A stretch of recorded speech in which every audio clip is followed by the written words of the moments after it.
నమస్కారం, welcome to I dream. ధర్మ మార్గం కార్యక్రమానికి స్వాగతం. నేను మీ విజిత. ప్రస్తుతం మనతో పాటు ఉన్నారు ప్రముఖ జ్యోతిష వాస్తు పండితులు బ్రహ్మశ్రీ అన్నవరపు తిరుపతి మూర్తి అవధాని గారు. ఇప్పుడు గురుగారితో మాట్లాడి మన సందేహాలన్నింటినీ నివృత్తి చేసుకుందాం, మరిన్ని మంచి విషయాలు అడిగి తెలుసుకుందాం. నమస్కారం గురుగారు.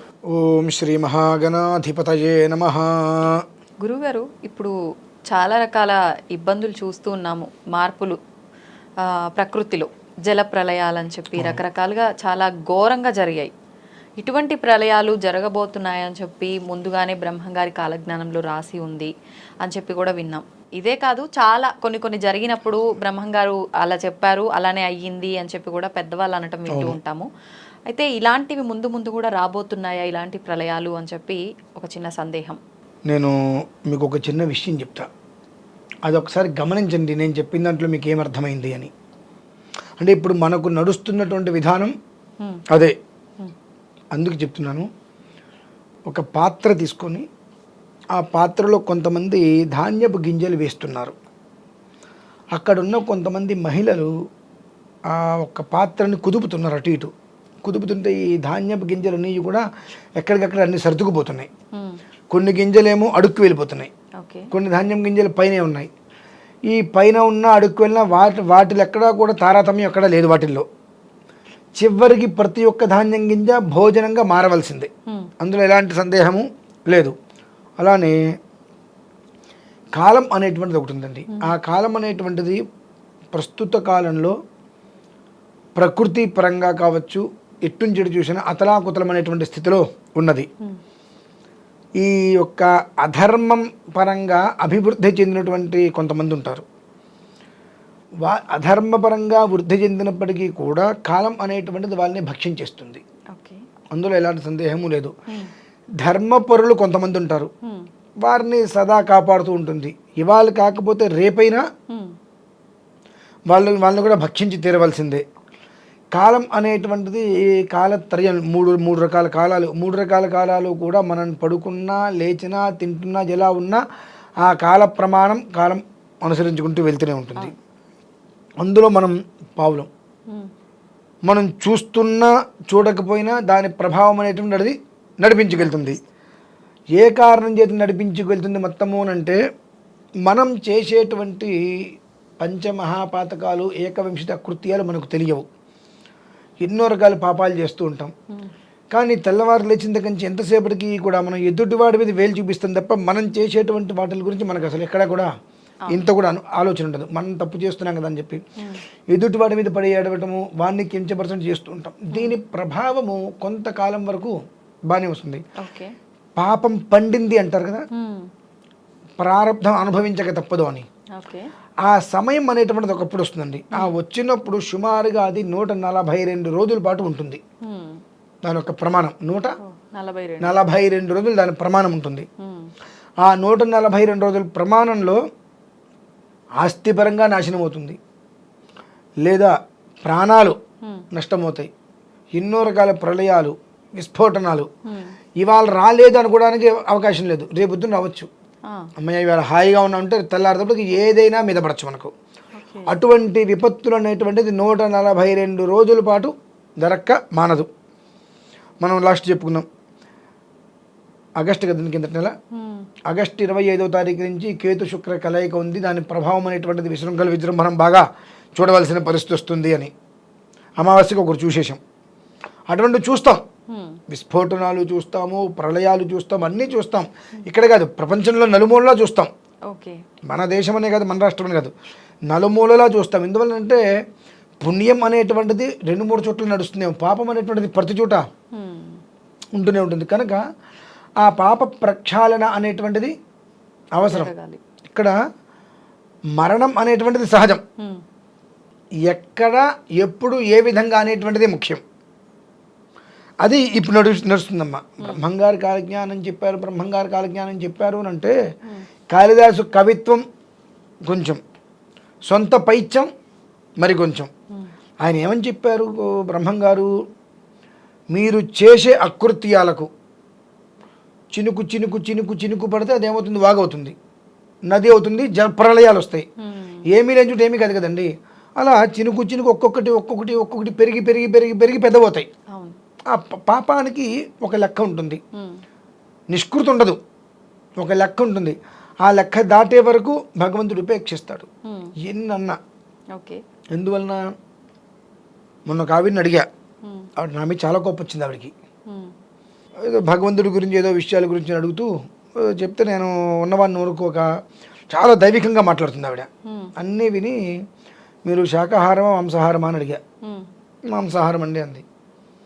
ఆడవాళ్ళని చాలా పువ్వులతోటి వాటితో వీటితో పోలుస్తారు కదండి, ఒక జీవిని చంపుకుని ఎలా తింటున్నారు మీరు అని అడిగా. దానికి ఆవిడ చాలా కోపం వచ్చేసేసింది, ఆవేశపడిపోయింది. ఆహా, అంటే మీ జ్ఞానం ఇదే అన్న వెంటనే. ఉమ్, అంటే మీకున్న ఆలోచన ఇంతసేపు భగవంతుడు ఎట్లా, అమ్మవారు ఎట్లా, ఏం చేసినా మన కోపం రాకూడదు, ఆవేశం రాకూడదు, తత్వజ్ఞానం ఉండాలి, మనిషికి వివేకం ఉండాలి అని ఎన్నో అన్నీ విన్నా విన్నా విన్నా విన్నా ఆ పట్ల ఎక్కడ ఉమ్, అడిగేటప్పుడు ఆవిడ కోపం వచ్చేసింది ఒకసారి. ఉమ్, అప్పుడు అన్నా, జగతః పితరౌ వందే పార్వతీ పరమేశ్వరు, నీ పిల్లల్ని ఎవరన్నా కొడితే నీకు ఎంత బాధగా ఉంటుంది.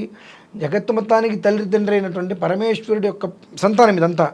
మరి నీకు తెలిసి నువ్వు ఇన్ని చెబుతున్నావు నాకు, నా దగ్గరికి వచ్చి ఇలా గురుగారు అలా గురుగారు ఇలా అని చెప్పి ఒక్క ప్రశ్న అడిగేటప్పటికి ఏమొచ్చింది, ఎంత కోపం వచ్చింది. మరి అట్లా నిన్ను ఒక ప్రశ్న అడిగితే నీ కోపం వచ్చినప్పుడు, ఇంత విలయం చేస్తున్నప్పుడు, ప్రకృతిని ఇంత నాశనం చేస్తున్నప్పుడు, ప్రతిదానికి కూడా బాగున్నామా, నేను బాగుపడ్డా, ఉమ్, దెబ్బ తగిలిందా వాడి వల్ల తగిలింది, దెబ్బ తగిలి నా వల్ల తగిలిందని చెప్పుకోవచ్చుగా. ఆ, ఇలా చెప్పుకోకుండా నువ్వు చేసే ప్రక్రియకి ఏమవుతుంది, భగవంతుడు ఉపేక్షించాడు, కర్మ ప్రారంధం ఈ రకంగా తీసుకువచ్చాడు. అంటే ఎందువలన, అదేంటండి పాపం చేసిన ఒక్కడే పోవచ్చు, అందరూ ఎందుకు పోవాలి, ఉమ్, కరెక్టే కదా. ఎవరో ఒకడు తప్పు చేశాడు, వాడు ఒక్కడే పోవచ్చు కదా, అందరూ ఎందుకు పోవాలి. మనం తప్పు పాపం చేయని వాళ్ళే లేరా? అదే అంటున్నా, మనం పాపం చేయలేదు, మనం శుద్ధ పుణ్యాత్మనం, శుద్ధ పూసలం. అదో పాట వింటున్నాను రోజు మధ్యన, మనం శుద్ధ పూసలం, శుద్ధ పుణ్యాత్మనం, అసలు పాపం తెలియదు. తెల్లవారు లేచిన దగ్గర నుంచి కూడా ఆత్మస్థుతి పరనింద చేయకుండా ఎవరు బ్రతుకుతున్నాడు అంటే, నేను చాలా గొప్పవానండి, వాడ చిచి, అక్కడే తెలిసిపోతుంది వాడు అనడంలో. మరి ఏ ఒక్కడైనా, మీరు నా గురించి ఒక మనిషికి ఒకటి చెప్పారు నేను లేనప్పుడు, అవును, ఆ మనిషి లేనప్పుడు చెప్పారు ఆ మాట మనం వినకూడదని మీరు అనుకుంటున్నారా అవతల వాళ్ళు? లేదు.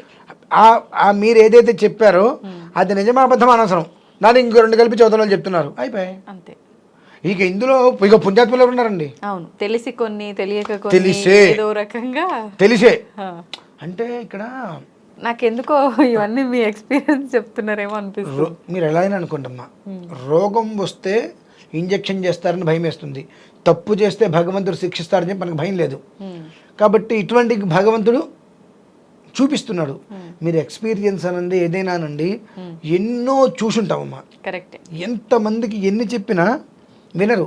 నిన్న గ్రహణం జరిగింది, హోమానికి వెళ్ళాను, చేయిస్తున్నా, చెప్పా ఇలా వేసుకోండి జాగ్రత్తగా చెప్పా, నేను చెప్పిన వాడు వినట్లా, ఎలా పడితేస్తున్నా, అరి చేసా, తిట్టేశా, కోపాలు వచ్చినాయి వాళ్ళకి. నేను బాధ్యుని, నువ్వు దేనికి వచ్చావు, చేయడానికి, చేసుకోవడానికి వచ్చావు, అంటే నీకు ఏదో నష్టమో అరిష్టమో ఏవో పట్టి పీడిస్తున్నాయి, అందులోంచి బయటపడటానికి వచ్చావు. గంట కూర్చొని చేయడం చేత కాకపోతే ఇక దేనికి రావటం, ఇదేమవుతుంది. నేను ఒక అరిచిన దాన్ని వాళ్ళు వేరే, ఆయన ఇష్టం వచ్చినట్టు అరిచారు వేరే వాళ్ళకి చెప్తారు, వాళ్ళు వేరే వాళ్ళకి చెప్పుకుంటారు. అందులో వాస్తవం ఏంటి ఎవరికి తెలుసు? తిట్టి నాకు తిట్టించుకునే మీకే వాస్తవం తెలుసు, మూడో వ్యక్తికి వాస్తవం అనవసరం. అంటే ఈ ప్రభావం చేస్తున్నప్పుడు అన్నిట్లకన్నా చాలా దారుణమైన దోషం తెలుసా అండి, వాచా దోషం.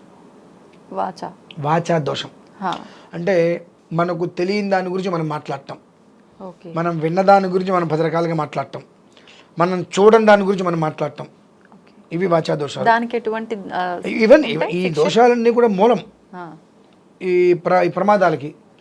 బ్రహ్మంగారు చెప్పింది అదే. మరి నువ్వు ఏదైనా కళతో చూసినా 1కి 2 సార్లు నువ్వు కన్ఫర్మ్ చేసుకో, లేదా కళతో చూడంగా నిజం నువ్వు నమ్మకం, అది ఒక్కోసారి ఇబ్బంది కలుగుతుంది. నిజం కావచ్చు, నువ్వు చూసిన అబద్ధం కావచ్చు కాక, దాని వెంటనే నువ్వు నమ్మకు. 1-2 సార్లు నువ్వు పరిశీలన చేసుకో, లేకుండా చూడంగా నువ్వు నిజమని నమ్మావా, దాని కర్మ ప్రారంభం నువ్వు నీ కుటుంబం అనుభవించగా తప్పదు. ఇదేగా ఇప్పుడు జరుగుతుంది లోకంలో మొత్తం. కాబట్టి విశృంఖల విజృంభణం అనేటువంటిది అన్ని రకాలుగా చేస్తున్నప్పుడు ఆయన ఒక రకంగా అయినా మనం చూపించాలిగా. అది 142 రోజుల పాటు అది దాని యొక్క ప్రభావం వెళ్తుందమ్మా. ఆల్రెడీ మొదలైంది, 142 రోజుల పాటు దాని ప్రభావం అనేటువంటిది మనం చూస్తాం. అయితే నేను భగవంతుని ఒకటే కోరుకుంటా, నాయన నువ్వు ఏదైనా చేయి, ప్రాణాలని మాత్రం హరించకు అంట. ఆయన ఏమంటున్నాడు, దరిద్ర పనులు చేసేవాడు బ్రతికి ఉపయోగం ఏంటి అంటున్నాడు ఆయన.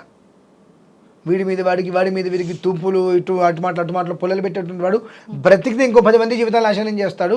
అటువంటి వాడు బ్రతకడం దేనికి ఆయన అంటున్నాడు. అది కరెక్ట్, ఆయన ఇష్టం కానీ అంటున్నాడు. అందరినీ సృష్టించింది ఆయనేగా. ఏమంటే మనిషిని సృష్టించాడు, మనిషి కంటూ ఒక బుద్ధి ఇచ్చాడు, పశువు కాదుగా. ఇప్పుడు ఇప్పుడు ఆవులు ఉంటాయి కొన్ని మనం కట్టేస్తాం. ఇప్పుడు ఏనుగు తెలుసా మీకు? ఏనుగు గురించి తెలుసా మీకు? ఏనుగు కాలుకి ఒక గొలుసు కట్టేస్తాడు, అది లాక్కోలేదు. కొంతకాలం గొలుసు కట్టేసిన తర్వాత తాడు కట్టేస్తాడు, గొలుసు కట్టాడు, తాడు కడతాడు. తాడు కట్టిన అది లాక్కోదు, అది గొలుసు కింద పడిపోయింది. అది గొలుసు కట్టిన గొలుసే కట్టేసాడు, అక్కడే ఉండిపోతున్నది. అలానే మనకు భగవంతుడు జన్మనిచ్చాడు, ఇలా ఉండరు ఆయన అని చెప్పి మనకు సద్బుద్ధిని ఇచ్చాడు. ఆ ఆలోచన మనం పెట్టుకోవట్లేదుగా.